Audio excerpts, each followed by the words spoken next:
YSR Congress party నేత, గన్నవరం మాజీ MLA Vallabhaneni Vamsi Mohan ఆరోగ్యం క్షీణించింది. ప్రస్తుతం విజయవాడ సబ్ జైలులో రిమాండ్ ఖైదీగా ఉన్న ఆయన ఆరోగ్యం సమస్యలతో బాధపడడంతో జైలు అధికారులు తక్షణమే ప్రభుత్వ ఆసుపత్రికి తరలించారు.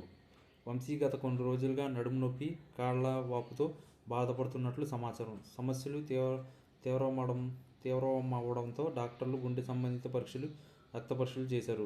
2 గంటల పాటు వివిధ వైద్య పరీక్షల అనంతరం ఆయన్ను తిరిగి జైలుకు తరలించారు. దాదాపు 2 నెలల నుంచి వల్లభనేని వంశీ జైలులో రిమాండ్ ఖైదీగా ఉన్నారు. సత్యవర్ధన్ కిడ్నాప్ ఆరోపణలపై వల్లభనేని వంశీమోహన్ను ఏపీ పోలీసులు హైదరాబాద్లో అదుపులోకి తీసుకున్నారు. అనంతరం కోర్టు రిమాండ్ విధించగా అప్పటి నుంచి వల్లభనేని వంశీ రిమాండ్లో ఉన్నారు. మరోవైపు ఆయనపై పలు కేసులు నమోదవుతూ ఉండడంతో రిమాండ్ కొనసాగుతుంది.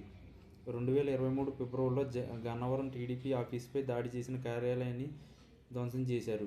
అంతేకాకుండా అక్కడున్న వాహనాలను తగలబెట్టారు. ఆ సమయంలోనే పార్టీ ఆఫీసులో కంప్యూటర్ ఆపరేటర్గా ఉన్న సత్యవర్ధన్ను వంశీ కులం పేరుతో దూషించారనే ఆరోపణలు ఉన్నాయి. ఈ వ్యవహారంలోనే వంశీపై కేసు నమోదైంది. ఈ కేసు విషయంలో ఆయన కోర్టుకు ఆశ్రయించారు. బెయిల్ పిటిషన్ను హైకోర్టు శుక్రవారం కొట్టేసింది. ఇరుపక్షాల వాదనలు విన్న AP high court Vallabhaneni Vamsi bail petition కొట్టేసింది. సత్యవర్ధన్ కిడ్నాప్ వ్యవహారంలో వల్లభనేని వంశీ పాత్ర ఉన్నట్లు ప్రాథమికంగా ఆధారాలు ఉన్నాయని అభిప్రాయపడింది. మరోవైపు వంశీ ఆరోగ్యంపై ఆయన కుటుంబ సభ్యులు, అభిమానులు ఆందోళన వ్యక్తం చేస్తున్నారు. ఆయన భార్య సైతం ఇటీవల చేసిన కామెంట్స్ హాట్ టాపిక్గా మారాయి. దీంతో వంశీని బెయిల్పై విడుదల చేయాలంటూ వైసీపీ నేతలు డిమాండ్ చేస్తున్నారు.